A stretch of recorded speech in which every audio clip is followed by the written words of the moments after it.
All right.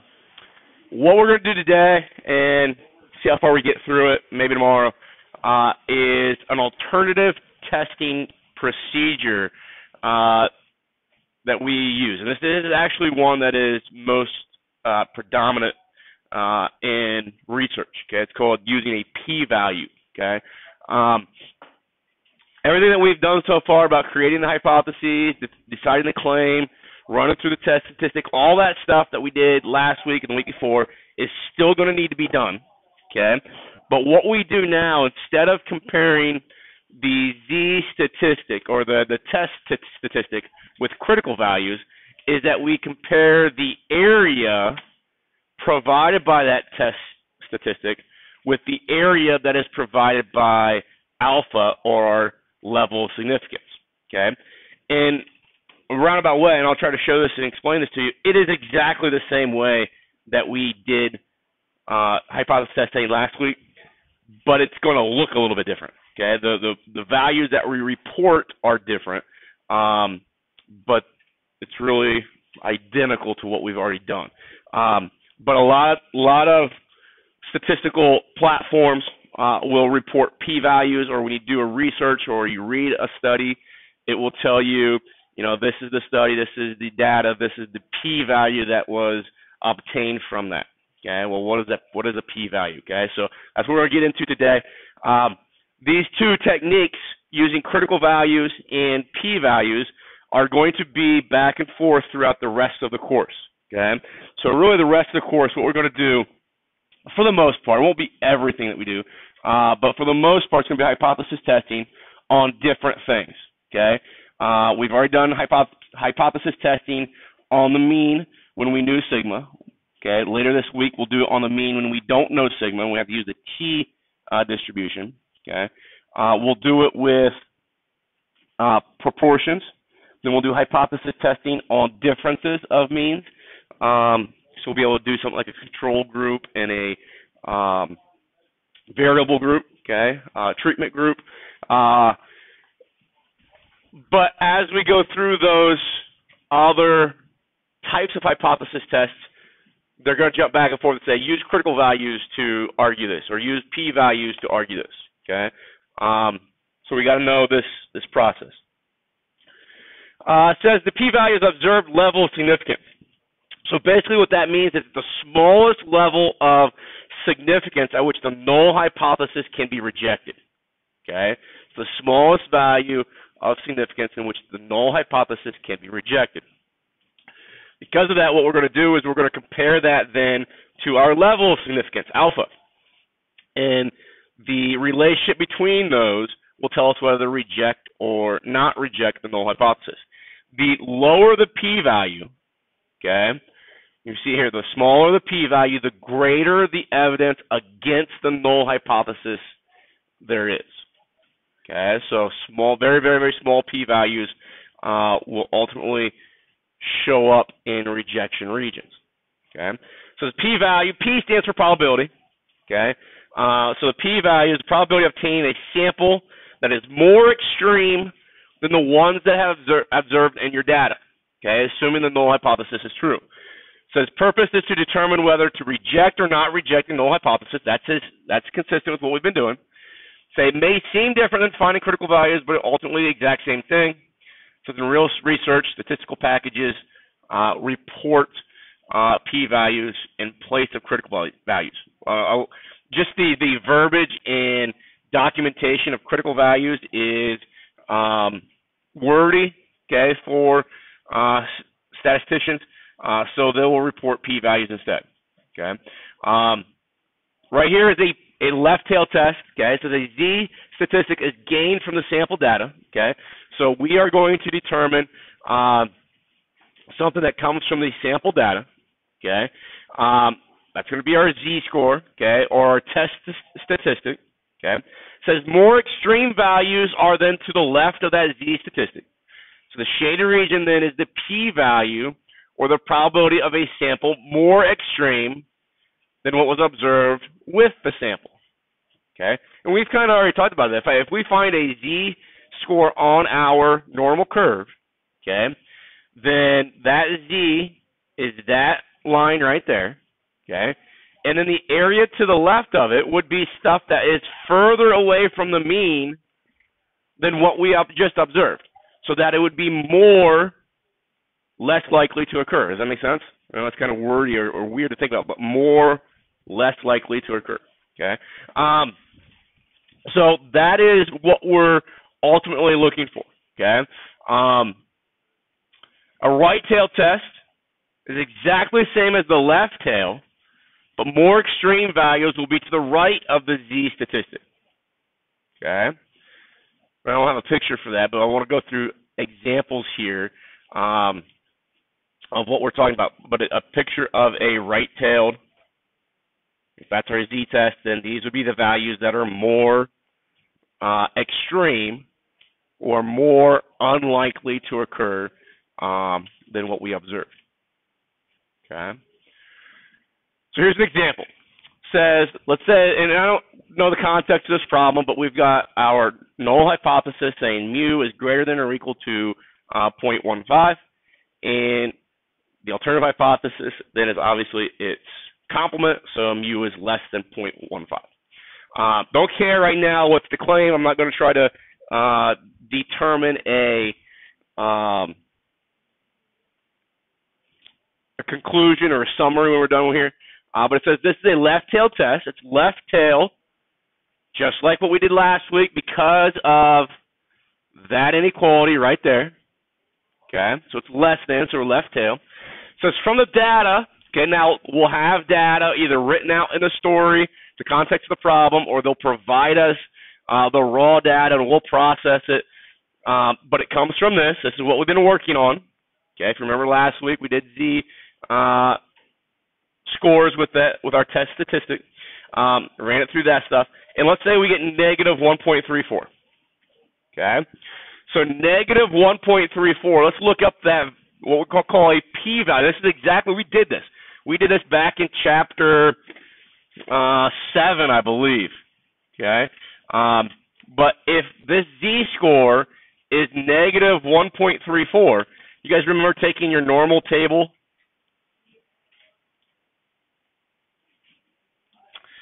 In, I guess it was chapter 8. Normal table, we look up negative 1.3 and then go find 4 along that column. So we would get this number right there. You guys remember doing that? Okay. So that means, so that's 0.09012. Okay. Now I'm going to do the same thing with Excel because I think you're going to use Excel more often than not. So I'm just going to hit equals norm.dist. It says returns the normal distribution for the specified mean and standard deviation. Okay. So my x, I'm going to want to be negative 1.34. My mean is 0. Standard deviation is 1. And my cumulative will say true. Okay. So that's what we'll always type in when we're trying to get the area from a z-score. Okay. So it's the z-score that you just calculated, okay, from the test. This is always 0 and 1. And then we want cumulative, so we'll say true. Cumulative means it's adding areas from the left tail all the way up to this negative 1.34. If I hit enter, there you get the same 0.09012 that we were seeing from the table. Okay, so I'll write that down again for you in case we forget how to do that. So we're going to write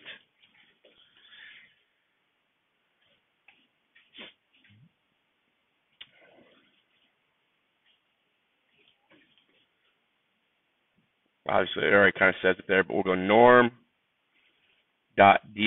You're going to put your test statistic in, which is your z-score. It'll always be 0 being the mean, 1 being the standard deviation, and then true. Those three things are static. You'll never change those. Okay. Yes. Which calculator do you use? 84. Yes. So I go to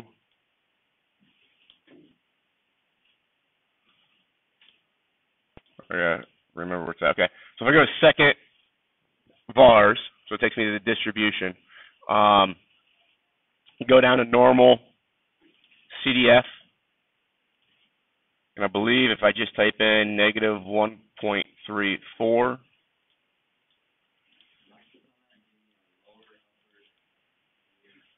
okay. So it give you a table to type in.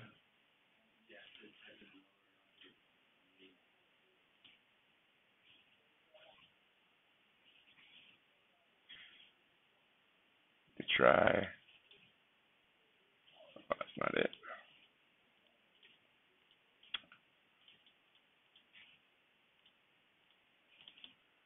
A lower. Okay, so I think this is what I got to do. Negative 100, 1,000, negative 1.34, and then a mu, 0. Yeah. Okay. So what you got to do there, ultimately, what they're trying to do here. So, if you're going to use your TI 8384, they are thinking, or I guess you should be visualizing it as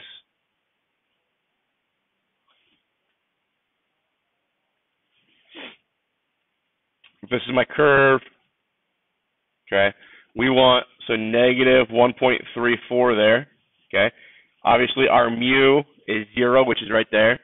We basically are being told that we want the area from 2x values, ultimately. If this is our x-axis, okay, we want the area from 2x values. So if I go, and I use the negative 1,000, but if I go all the way out here, and beyond 4 would probably be pretty close to begin with. Okay, so negative 4 up to negative 1.34, we'll start taking all these little areas and add them together. Does that make sense? So that's what they're doing there. So that's what it means by lower bound. It just wants, we'll see how far we need to go. So negative, 100 is probably going to give something very, very, see, negative 100 is the exact same decimal places. So we don't need that far. Negative 10 is probably going to be the exact same thing. And you can see then that, and it's because of how close this thing gets to the x-axis as a horizontal asymptote real quick. Let's just put negative 4 in here and just see what happens. Okay, so negative 4, probably don't want to go that low. If I would say negative, if you put negative 10 in as your lower bound all the time, you're going to be fine if you're going to use that calculator. Does that make sense? If you're a GeoGebra person, it's really nice on GeoGebra because it gives you the picture. Okay, you can type in here. So this will be a left tail right here, and basically what I'm going to do is type in negative 1.34 right there. Hit enter, and it's going to spit back to you the area that is attached to that. That's the probability that we get a value that is further to the left or more extreme on the lower end than what we observed in our data. Is that okay? So every problem that we come across, we're going to have to evaluate that. We're going to find that p-value. Okay? So that's just finding the p-value. We haven't done any hypothesis testing with it yet. Okay? I want to do the same thing, but do it for a right tail test. Okay? So a right tail test is a little bit different in the fact that if I'm going to use one of my calculators that is cumulative, I've got to think about this because I don't want the white region here in this curve. I want the red region, right? So the calculators always give back in this case, the white region, okay? But I want this, okay? So there's a couple different ways you can do this. The first one, still use my normal disk, okay? But now you can see that through whatever the problem was, we found the z-score to be 2.78. Now it's from the data, so that's either going to be given to us or we have to calculate it. Okay, so I'll type in 2.78, 0, 1. Now if I hit true, that's fine. But true now, that is giving me this area right here. Okay, so That number is the green area. So what do I do with that number to find the red area? Subtract it, okay? So I go 1 minus that value there, hit enter, and I get 0.0027 as that red area. And that's consistent with what I've already typed in here in the notes. Is that all right, everybody? Okay. Now, the reason I like GeoGebra, okay, can I click, so if I click that button right there, okay, and type in 2.78, hit enter, you can see, I'll make a more extreme value. If I type in, or I guess less extreme, 1.5, you can see that it shades in the right tail, which that then confirms that I've got the right situation going here, right? And you can see then the area that it spits back with that. So if I did 2.78, I mean, you can see down here that it is shading to the right, but it's just a very, very small amount of area. Still gives that 0.0027 back, right? Okay. Now, if you're a person, so let's say that we don't want to subtract 1 from this. Okay. It is a right tail test, and I need to know that. Okay. But if it's a right tail test, and this is a normal distribution, shouldn't this area right here, isn't there an area over here that is identical to the area that is right here in red? What would be the Z value of that right there? Negative 2.78. So if I know that my calculator is always cumulative from the left, and I know that the Z distribution is symmetric, if they want me to find a right tail test, that's fine. Okay, but I can maybe make my calculations a little bit easier. I can kind of skip that that complement idea by just saying I'm gonna go norm.dist. Now I calculated my x value to be 2.78 and right tailed, but now I'm gonna flip it 2.78, make it negative 0, 1, true. Does that number right there give me the same as that number right there? Okay, so you can do it either way. And really, once I get the value, once I get the p-value, I really don't care anymore whether it's right tail or left tail. Okay, what I care about is how big that value is, 0.002. So what we're saying there is that there is a 0.0027. So let's put this as a percentage. It'd be 0.27%, right? A little bit more than 0.25% chance that we would observe something greater or more extreme than what we gain from our data. Okay, that's the idea of a p-value. Two-tailed test a little bit different in regards to what we have to do, because now you could be to the left or to the right of the mean. Because things are symmetric, though, that's going to make things easier for us. Basically, all we're going to do is we're going to run through, find our z-score from our data, and here our z is 1.87. Okay, so if we know it's a two-tail, and we know it's two-tail because of the not equals to here, okay, we're going to find our 1.87, which would be right here, and we're going to find negative 1.87 because it's a two-tail. So we got that symmetry that's existing. So what's going to happen is that this area right there is going to be half of our p-value, and this area will be the other half. So if I type in on my, let's go Excel here, equals, I'll go norm.dist, okay? I'm always going to use the left one, so it's negative 1.87, comma 0, comma 1, comma true, hit enter. And I get that number right there, okay? So because it's a two-tailed test, that is not my p-value. That's half my p-value. So what do I need to do with that to get my full p-value? Multiply it by 2. Okay, so this gray area right here is 0.03. This gray area here is 0.03. If we add those together, that gives us 0.06. So we're saying there's a 6% chance that we would get a test statistic that is more extreme than what we observed here. okay? And half of that 6% would be more extreme to the left or in the lesser regions, and 3% of that 6% would be more extreme above the mean. That kind of make sense? All right.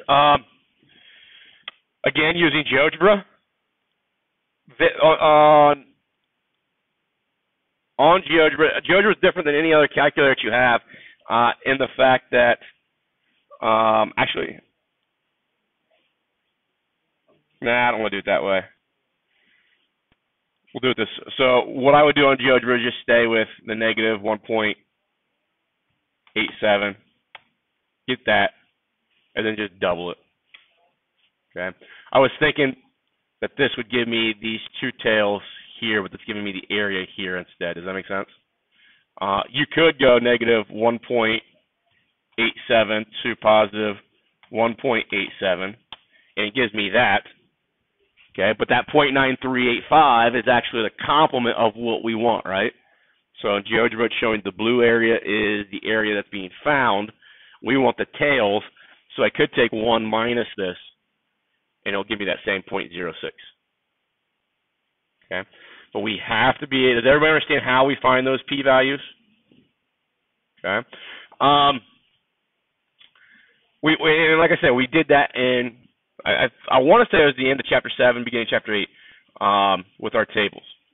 Okay, so now once we have that, this is what's going to happen. It says how to use the p-value to reject or not reject the null hypothesis. Basically, the key concept is if p is less than or equal to alpha. If your p-value is less than or equal to the level of significance, that means you reject the null hypothesis. If the p-value is greater than alpha, then you fail to reject. Okay? You see the bullet there, it says reason for why this is the case. Okay? It is exactly the same thing as using rejection regions. When we used rejection regions, we used critical values, which were standard deviations, essentially, on the normal curve, and we're comparing them to one another. Okay? So a critical value compared to the test value. Now what we're going to do is we're basically, when we talk about the critical value, okay, if you remember when we had alpha, we actually had to go through and find the critical value, right? Now we don't have to do that. Okay, and this should shorten a little bit of our work if we use p-values, because you don't have to go in and say, okay, they said alpha is 5%. What is the critical value that goes with that 5%? Okay, you know, the 1.64 or the 1.96, those values that we've been using, we won't have to do that here. Okay, but previously, what we did, we found they told us alpha was 5%. So if alpha was 5%, let's say it was a left-tailed test, we went and found the critical value that went with that, okay, which I believe was 1.64, okay. Once we had that, then we ran our test statistic, okay, found the z equals x minus mu over sigma divided by root n, found that value. And we compared those two numbers, okay. We compared those two z-scores, one from alpha and one from the data. Now what we're going to do is find our z-score from our data, convert that to a probability, and then compare that probability to just alpha. So I don't have to do anything with alpha. Does that make sense? Okay. Like I said, it's the exact same thing as using the rejection regions, but it uses, instead of the critical values, we're just going to use the test statistic probability, okay, the p-value, compared to alpha, okay? So it's the same exact thing, just looking at it from kind of a different perspective. So here's the idea of what's going on. We already know, if I look at this, I know there's a lot of stuff here. So basically every problem is going to give us a level of significance. It's going to tell us at what level to test it. Alpha being 10%, 5%, 1%, whatever. Okay, consistent with what we've already been doing. Okay. If we go back to last week, that told us to look at and find that z-score. Okay, so if they told us 5% right tail, that would have been like 1.64.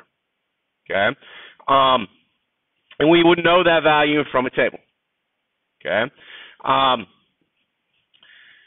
Says this is going to be the Z from our data provides the black area, which is the p-value. Okay, so we'll run a Z statistic. Okay, we'll do it'll be Z equals X bar minus mu over sigma divided by root n. We'll run that. Okay, that'll give us some value. We will then find the probability attached with that number. Does that make sense? And that probability will be the area that is black here. Okay. Says the Z from our data provides the black area, which is the p-value. And since the area of black is less than the area of red, okay, would you guys agree that the area of black is less than the area of red? Okay, so then that means that the p-value is less than alpha. Okay, and because the p-value, like I stated up here, the p-value is less than or equal to alpha, you reject the null hypothesis. So in this situation, we reject the null hypothesis. Okay, so this is 100% the same as comparing z-scores and critical values or critical regions. Because if you remember, when we did critical values, we would take that number right there, whatever that z-score value was, maybe it's 1.64, and then we would take this one right here from our data, whatever it was. And because it's the right tail test, and that blue test statistic is bigger than the green z-score, we would reject the null hypothesis. Does that make sense? Okay. But now, instead of looking at those values and comparing those values, we're going to compare the areas that go with them. Is that okay with everybody? So ultimately, it's identical to what we've been doing, but by using the p-value, we don't have to find the z-score that attaches itself to alpha. Okay? And what it allows us to do as reporters, if I'm doing a study, is just to present the audience with the p-value. And I'm not going to make any conclusions. I'm going to say, here's the p-value. You do with it what you see fit. You choose your level of significance alpha. You choose alpha to be 10%. You choose alpha to be 5% or 1%. And then you make your own conclusions based off the p-value that my data has provided. Does that make sense? And then it's easy to say, okay, at a p-value of 10%, maybe we fail to reject. But at a p-value of 5% or an alpha of 5%, maybe we do reject. Okay?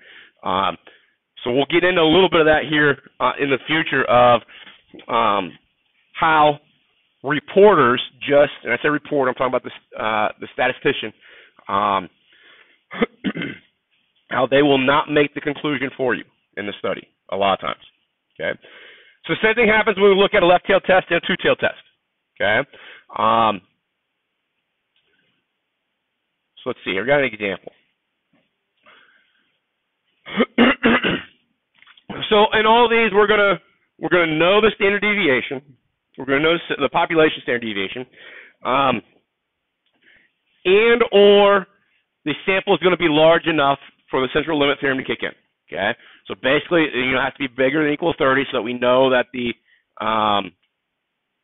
so it will work with the z distribution. Okay. So that the sample means are normal, and if they don't tell me that I've got a size bigger than or equal to 30, they then have to tell me that the population is normally distributed. Okay, so they'll do that in all these problems.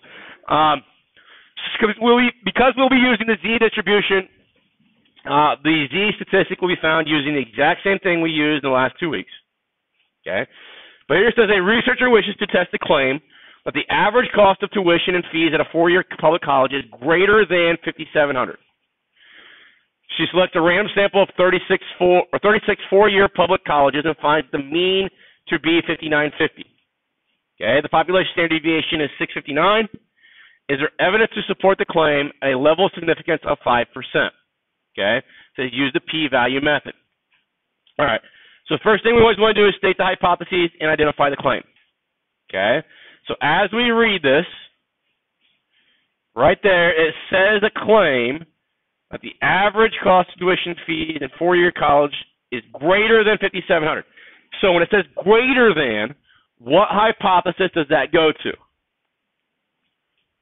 The alternative. Greater. If it just says greater than, or less than, or different, then that is the alternative hypothesis. Remember, that was the one that does not include equality. So there we see our alternative hypothesis, or a research hypothesis. And because through the verbiage there it says that that was the claim, okay, then nowhere does it tell me that the null hypothesis is 5,700. Nowhere throughout this does it say that. But these two things have to be complements, right? So if greater than 5,700 is the alternative hypothesis, then less than or equal to 5,700 is the null hypothesis. Is that okay with everybody? So she selects a random sample of 36 four-year public colleges. So 36 is our N in this case, right? Okay, that's our sample size. Says that the mean is 5,950. So the mean is, this is from our data, this is from the 36 universities or colleges, so that is X bar. 5,950 is X bar. Okay? And 659 is our sigma. So as we run through this stuff, okay, we want to standardize that.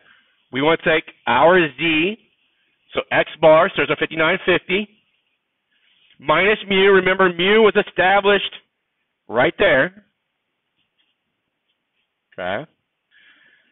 Divided by 659 over root 36. Is everybody okay with that? Remember doing that last week, right? Okay. So that gives me 2.28. So what we did with critical values is that we took, so they said alpha was 5%. Okay, what kind of tail is this? Right tail or left tail? This is a right tail. Okay. So when we did critical values, we would find, okay, well, what does, if alpha is 0.05, what is, we would say, equals norm.inv,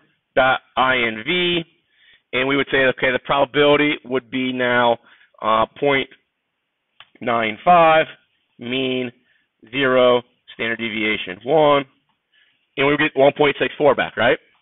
Okay. Then we would compare this 2.28 to the 1.64. Does that make sense? Okay. Now it's going to be a little bit different.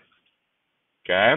Now what we're going to do is, instead of looking at that 1.64 with the alpha, we're going to take this Z of 2.28 and figure out what is the area that goes with that.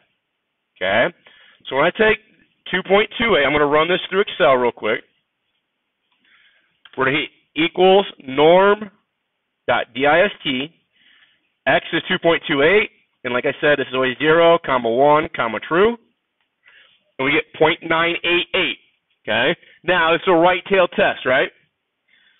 So I can fix this in one of two ways. I can either say 1 minus this, or I can just change this to a negative, and it gives me that area there. Does that make sense? So 0.011. Okay? So P, the p-value, our p-value, 0.011. Okay?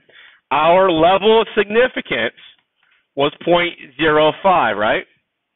How do these compare? Is P less than or equal to that? Is 1% less than 5%? Yes. So it says reject the null hypothesis. And basically what that means, it is the exact same thing as saying, if I had my normal curve here, and we said 1.64 was that critical value, right? We found 2.28. So that would, from last week, we would have rejected if that's 2.28, right? Well, right now, what we're doing is saying, okay, that blue area is 5%, and this purple area is 1%. It's still ultimately comparing those critical values to one another, just like we did last week. Okay? There's an assignment open, but I'll probably push the due date back. We'll see more examples of this tomorrow.